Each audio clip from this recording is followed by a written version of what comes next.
Every battle actually worth winning never had an opponent standing across the room. Every battle worth winning was fought against yesterday's reflection, not against anyone else. That reframe changes the entire structure of competition. Most people imagine the fight existing externally, against someone visible, measurable, easy to point toward as the actual obstacle standing in the way of progress. That external opponent was rarely the real one. The real opponent showed up every morning in the mirror, carrying yesterday's habits, yesterday's excuses, yesterday's exact limitations, daring today to actually improve on any of it. That reflection does not fight fair. It knows every weakness intimately, having lived inside the same skin long enough to understand exactly where resistance will be strongest. This is the fight that actually determines everything else. Win against the reflection, and external opponents become secondary, almost irrelevant by comparison. Lose against it, and no external victory will ever feel complete, because the real battle was never actually finished in the first place. So today's fight gets framed accordingly, not against whoever else happens to be competing in the same arena, against whoever showed up yesterday, repeating the same patterns, daring today to finally be different. That fight does not end with a single win. It restarts tomorrow against whoever today becomes in an endless cycle that only stops the moment someone decides to stop showing up for it entirely. A loss explained externally always feels more comfortable than the actual truth underneath it. The loss never belonged to the opponent. It belonged to whoever gave up first internally before the external outcome even got decided. That distinction matters because it shifts responsibility to exactly where it actually belongs. Blaming an opponent for a loss removes the harder, more honest question that deserves to be asked instead. Did the giving up happen first, quietly, internally, before the external result ever had a chance to be influenced by continued effort? Often it did. The external opponent simply finished what internal surrender had already started, sometimes minutes or hours before the actual outcome became visible to anyone watching. That timeline matters. Recognizing it removes the comfortable excuse of blaming circumstance, talent gaps, or unfair conditions for an outcome that was actually decided internally first. This requires uncomfortable honesty. Every loss worth examining honestly deserves the question asked directly. Did the actual defeat happen internally before it ever happened externally? If the answer is yes, the fix is not against the external opponent at all. It is against whoever gave up first, quietly, before the fight ever finished playing out, where everyone else could actually see it happening. Every weakness gets known intimately by exactly one source, more thoroughly than any external opponent could ever manage. The only opponent who knows every weakness completely is the reflection staring back from the mirror. That intimacy is dangerous. No external competitor has spent decades living inside the exact same doubts, fears, and patterns that have been quietly accumulating since the very beginning. Only the reflection has that access. It knows exactly which excuse will sound most convincing on the hardest days. It knows precisely where resistance runs thinnest, where giving up will feel most reasonable, where comfort will feel most deserved. That knowledge makes the reflection the most dangerous opponent available, far more dangerous than anyone standing externally ever could be. Recognizing this changes how seriously the internal fight gets treated. Most people prepare extensively for external competition, while completely neglecting the opponent who actually knows every vulnerability intimately. That neglect is costly. The reflection does not need to work hard to find a weakness. It already knows exactly where every weakness exists, having helped build several of them personally over the years.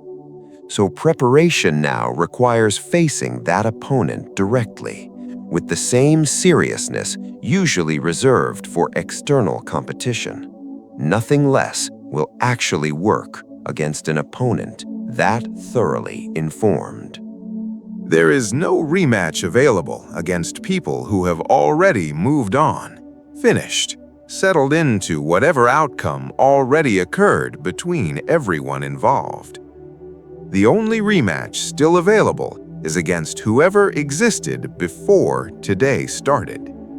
That realization redirects energy completely. Wishing for a second chance against an external opponent who has already moved forward wastes time on something that simply is not available anymore. What remains available every single day is a direct rematch against exactly who showed up yesterday, with all of yesterday's limitations, yesterday's excuses, yesterday's exact ceiling on effort and capability. That rematch never gets canceled. It is scheduled automatically every morning, whether anyone shows up prepared for it or not. This is actually more valuable than any external rematch could ever be. External rematches depend on someone else agreeing to compete again. This one depends entirely on personal willingness to show up and actually compete against yesterday's version of effort. So the focus shifts permanently. Stop hoping for second chances against people who have already finished their part. Start showing up daily for the rematch that is actually still available against whoever existed yesterday, daring today to finally outperform it. Competing with other people felt urgent for a long time. Important, worth significant energy and attention spent tracking their progress closely. That competition stopped mattering once the real war was recognized as something entirely internal. External competition is loud, visible, easy to measure against something concrete. That visibility made it feel important, urgent, worth the energy spent tracking it closely. The internal war was quieter, easier to ignore, less obviously urgent, simply because it lacked a visible scoreboard everyone else could see and react to. That quietness was misleading. The internal war was always the actual determining factor, regardless of how loud external competition appeared by comparison. Recognizing that shifted everything. Energy that used to track external competitors now goes entirely toward managing the internal battle instead, the one that actually decides whether external competition even matters in the end. This is not a dismissal of external competitors entirely. It is a reordering of priority, recognizing that winning internally first determines whether external competition can even be approached effectively at all. So the war continues, internally, quietly, without the visible scoreboard that external competition always provided. That quietness does not make it less real. It makes it the only war that has ever actually mattered. There are two distinct voices that show up regularly, offering completely different responses depending entirely on which one gets listened to that day. The weakest voice begs to quit. The strongest voice does not even bother answering it. That contrast matters enormously. The weakest voice is loud, persistent, constantly offering reasons why stopping makes sense, why today specifically deserves an exception, why the effort required simply is not worth continuing. The strongest voice rarely engages with any of that directly. It does not argue back, does not debate the merits of quitting, does not even acknowledge the weakest voice's points as worth a response. It simply continues, silently, without granting the weaker argument the dignity of engagement. That silence is powerful. Arguing with the weakest voice gives it legitimacy, treats its excuses as worth considering seriously, wastes energy that should be spent on continued action instead. Ignoring it completely, the way the strongest voice always does, starves it of the engagement it actually needs to remain convincing. So today, when the weakest voice inevitably shows up with its usual list of reasons to stop, the response stays the same as always: silence, continued movement, no debate granted to an argument that was never actually worth having in the first place. Something had to be killed before anything stronger could actually take its place permanently.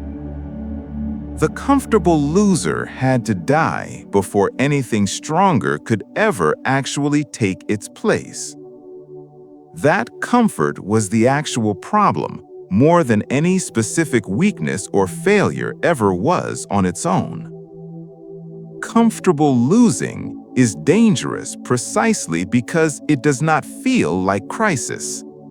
It feels manageable, tolerable, survivable in a way that makes continued tolerance easier than the discomfort required to actually change anything about it. That tolerance had to end completely, not gradually softened, not slowly reduced, but killed outright, with full intention, leaving no comfortable retreat available once the decision was made. This required treating comfort itself as the enemy, rather than treating it as a reasonable baseline worth protecting during difficult stretches. That reframe is uncomfortable by design. It removes the safety net that comfortable losing always provided, the quiet permission to accept less than what was actually possible. What remains now operates without that particular safety net available anymore.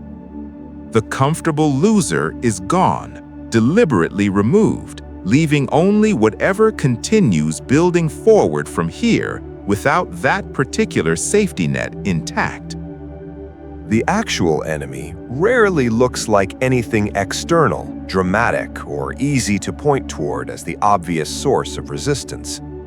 The enemy is the voice that says, "This is enough," offered right at the moment more was still possible. That voice sounds reasonable. It sounds like wisdom, like balance, like healthy acceptance of limitations that genuinely exist. Sometimes it is exactly that. Often, though, it arrives precisely at the moment continued effort would have actually produced something significant, offering premature satisfaction instead of the harder choice to continue pushing further. Distinguishing between genuine limitation and premature satisfaction requires honesty that is uncomfortable to apply consistently. That voice does not announce which category it belongs to. It simply suggests stopping, sounding reasonable either way, regardless of whether stopping is actually justified by genuine limitation or simply convenient because continuing felt difficult. This requires constant vigilance against accepting enough too early, simply because the suggestion arrived sounding wise and balanced. So that voice gets challenged now every time it shows up, with the same question asked honestly each time. Is this actually enough, or is this simply easier than continuing further? That question does not always produce the same answer, but it always deserves to be asked before the voice gets obeyed automatically. Fighting daily against personal resistance serves a purpose beyond simple discipline or habit formation. Fighting this battle daily means no one else ever gets the chance to fight it instead. That protection matters more than it initially appears to. Whoever fights their own resistance consistently never has to outsource that fight to circumstances, competitors, or external pressure forcing the issue eventually anyway. Avoiding the internal fight does not eliminate it.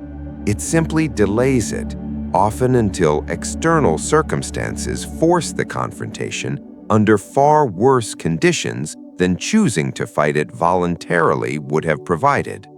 This is the actual value of daily internal combat. It happens on favorable terms, chosen deliberately, rather than forced eventually by external pressure that rarely arrives at a convenient moment. That choice matters. Fighting resistance now, daily, on personally chosen terms, prevents a much harder version of the same fight from eventually being forced by circumstances completely outside personal control.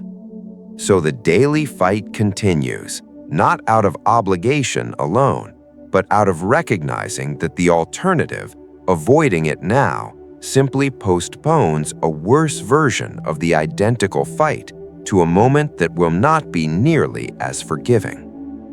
A cage gets built slowly, piece by piece, usually without anyone fully realizing construction is even happening until the walls are already standing. Yesterday built the cage. Today is the one actually breaking out of it. That cage was built from habits, excuses, comfortable limitations accepted repeatedly until they hardened into something resembling permanent walls. Nobody intended to build a cage specifically. It simply accumulated, decision by decision, each one seemingly small and harmless on its own, until the accumulated walls became difficult to even recognize as something constructed rather than something inherent and unchangeable. Recognizing that the cage was built rather than simply existing naturally changes everything about the possibility of escaping it. Built things can be unbuilt. Walls constructed through repeated decisions can be dismantled through repeated decisions made differently, starting today, regardless of how long the original construction took to complete. That dismantling does not happen instantly. It happens the same way the construction did, piece by piece, decision by decision, until enough of the structure has been removed that the cage no longer functions the way it used to. That removal starts now. Today does not get to inherit yesterday's walls without a fight. Motivation gets chased constantly, as though its presence determines whether continued effort remains possible at all. The actual need is outlasting the weaker self, not waiting around for motivation to show up first.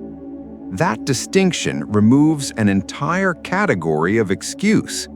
Motivation is unreliable, inconsistent, dependent on mood and circumstance in ways that make it a poor foundation for anything requiring sustained effort over time. Outlasting a weaker self requires something steadier, not inspiration, endurance, specifically applied against whatever weaker patterns keep resurfacing regardless of how motivated anyone happens to feel on a given day.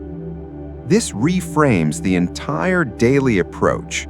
The goal stops being finding enough motivation to act. It becomes simply outlasting whatever weaker impulse shows up, regardless of motivation's presence or absence on any particular day. That outlasting does not require feeling inspired. It only requires continuing slightly longer than the weaker impulse manages to persist, repeatedly, until persistence itself becomes the stronger habit by default. So motivation gets dismissed as the requirement it was never actually supposed to be. What remains is simply outlasting daily whoever shows up weaker on any particular morning. Fate gets treated as the obstacle worth fighting against, something external, fixed, resistant to anything done about it directly. The hardest fight is not against fate.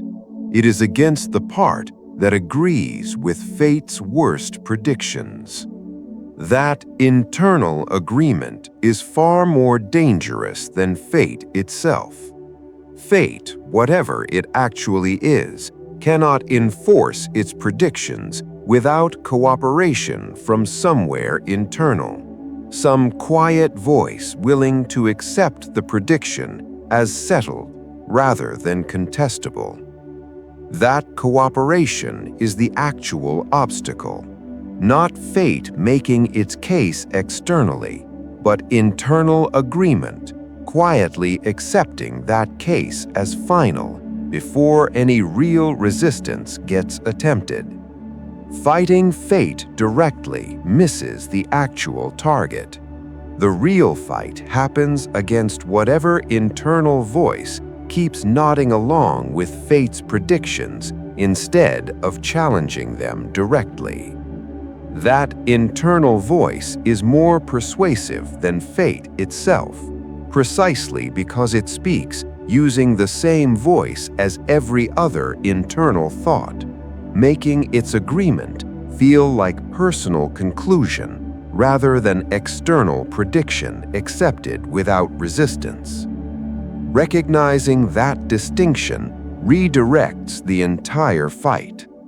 Fate does not need to be defeated directly. What needs defeating is the quiet agreement that gives fate's predictions more power than they would otherwise actually have. Circumstance absorbed blame for a long time. Convenient, external, easy to point toward whenever explanation felt necessary for whatever fell short. Blaming circumstance stopped. Out-training whoever existed before started instead. That shift removed an entire category of comfortable explanation. Circumstance is real. It genuinely affects outcomes, sometimes significantly, in ways that cannot always be controlled directly, no matter how much effort gets applied. But circumstance also became a convenient resting place, somewhere to deposit responsibility that actually belonged somewhere closer to home. Recognizing that distinction required honesty that blaming circumstance always allowed avoiding. How much of the outcome was actually circumstance, and how much was simply insufficient effort applied against whatever circumstance happened to exist? That question is uncomfortable because the honest answer rarely favors circumstance as completely as the convenient explanation always suggested. So the blaming stopped, replaced by training, specifically aimed at outperforming whoever existed previously under similar circumstances. That training does not eliminate circumstance entirely. It simply ensures that whatever circumstance remains gets met with more capability than previously existed to handle it. Scars carry stories that rarely get shared completely, partly because the actual fight they represent was never visible to anyone else watching from the outside. Every scar is proof of a fight won that no one else ever actually witnessed happening. That invisibility does not diminish what the scar represents. If anything, it makes the proof more significant because it confirms the fight happened regardless of whether anyone else was paying attention to it at the time. External fights get witnesses, audiences, recognition attached automatically, simply because someone else happened to be watching when the conflict occurred. Internal fights rarely get that audience. They happen privately, repeatedly, leaving evidence behind that only the person who survived them can actually interpret correctly. That privacy makes every scar more valuable, not less. It represents victories that required no external validation to actually be real. Fights won entirely on personal terms without anyone else confirming they even happened.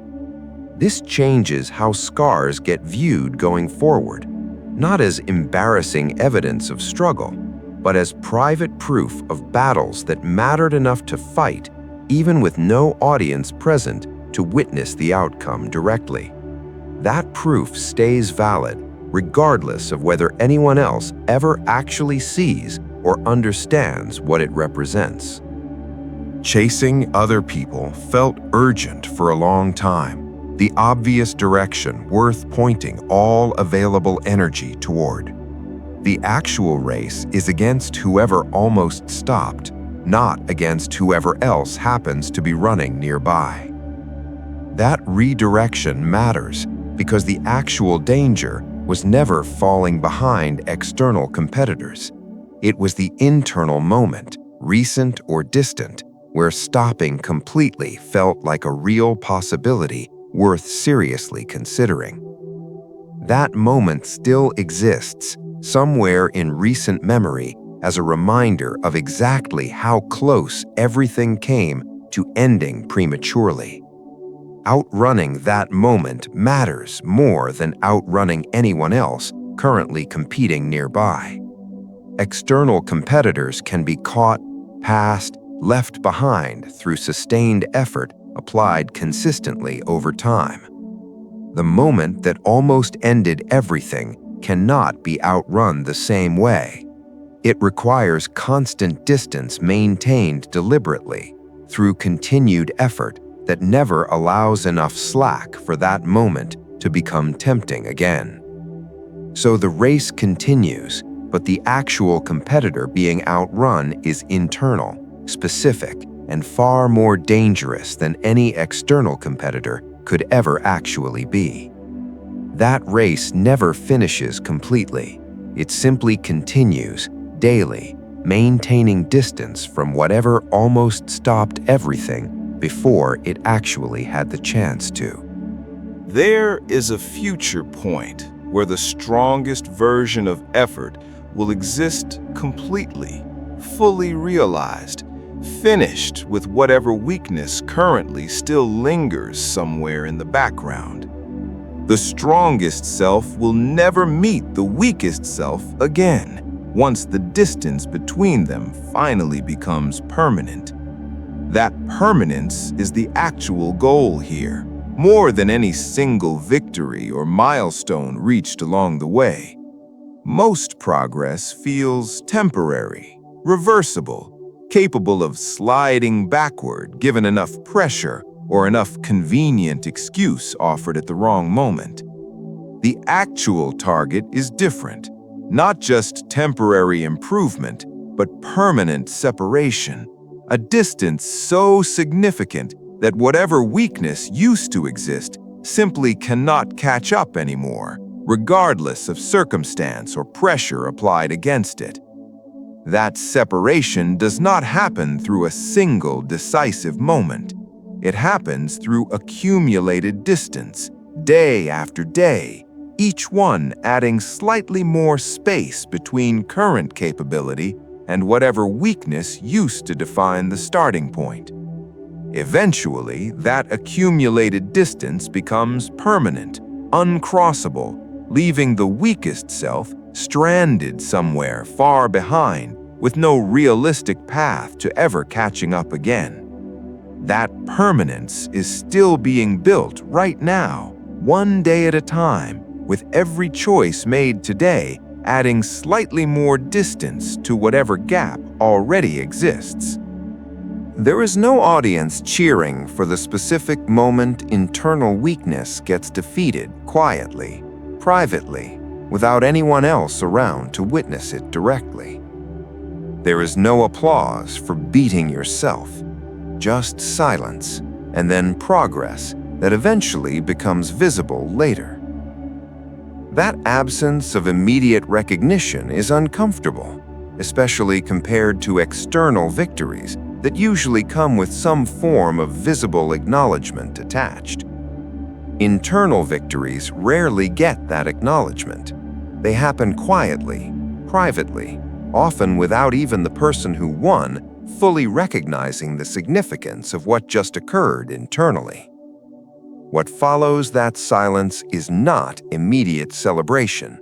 It is simply progress, gradual and largely invisible at first, building slowly until enough of it has accumulated to finally become visible externally. That delay between victory and visible result requires patience that immediate external validation never demanded. This is the actual cost of internal battles compared to external ones. No crowd, no immediate recognition, just silence, followed eventually by results that take their own time becoming apparent to anyone else watching. That trade is worth making anyway. The silence does not diminish what actually happened. It simply means the proof arrives later, through progress, rather than immediately through applause that internal victories were never actually going to receive.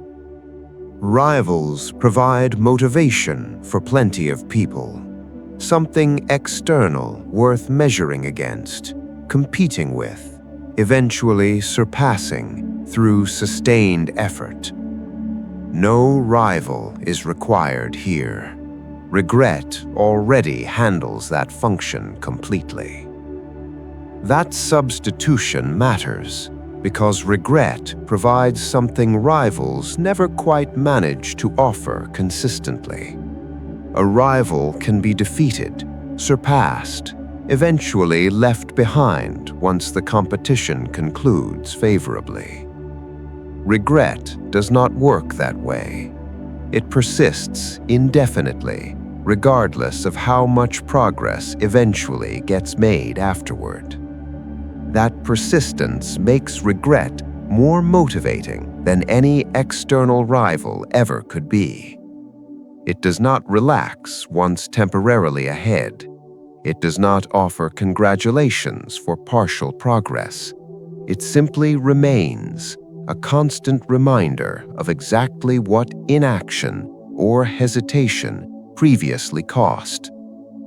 Using regret this way requires a careful relationship with it, not drowning in it, not letting it become paralyzing shame, but channeling its persistent presence into continued motivation that never actually runs out the way rivalry eventually does once competition concludes.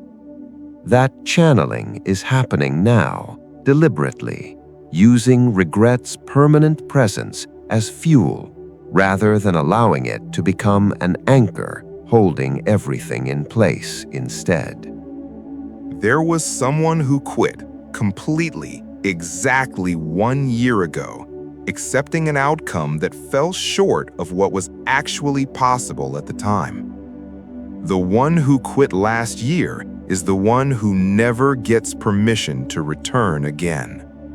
That refusal is permanent, not temporary, not subject to renegotiation during particularly difficult future moments when quitting might start sounding appealing again. The one who quit previously does not simply disappear once a single decision gets made differently afterward. It lingers, waiting for exactly the right combination of difficulty and exhaustion to make a return attempt, hoping enough time has passed that the door might be open again. That door stays closed, deliberately, regardless of how convincing the argument for reopening it eventually becomes during some future difficult stretch. This requires ongoing vigilance, not a single decision made once and then forgotten about afterward. Every difficult moment going forward represents another opportunity for that previous quitter to make its case again, hoping for readmission. The answer stays the same every single time it tries: no. That door does not reopen, regardless of how reasonable the argument sounds whenever it gets made again. Most fights end with a winner. A hand is raised, a result is declared, the battle is over. This one never is. This fight has no final victory. It only has evolution. That changes everything. Every battle worth fighting is against the person you were yesterday. Every defeat begins the moment you surrender to yourself. The reflection knows every excuse before you speak it. The only rematch that matters is the one waiting every morning. The real war has always been internal. Comfort whispers, discipline stays quiet. The version of you that settles must be killed before it becomes permanent. The enemy rarely looks like failure. Most of the time, it looks like good enough. Fight today or fight a far worse version of yourself tomorrow. Break yesterday's cage one decision at a time. Outlast the days when motivation disappears. Replace excuses with training. Replace blame with responsibility. Let your scars become proof of victories no one else will ever witness. Stop racing other people. Outrun the version of you that almost convinced you to quit. Create so much distance between who you were and who you become that they no longer resemble the same person. Stay silent. Keep working. Let progress speak when words no longer matter. Because regret is the opponent that never gets tired, and the version of you that quits never earns another chance. Everything leads to the same truth. There is no finish line waiting to crown you, no final victory that ends the fight forever. There is only the decision to evolve, again and again and again. The battle is never about winning once. It is about refusing to become yesterday's person. Tomorrow, the fight begins again. Make sure yesterday loses.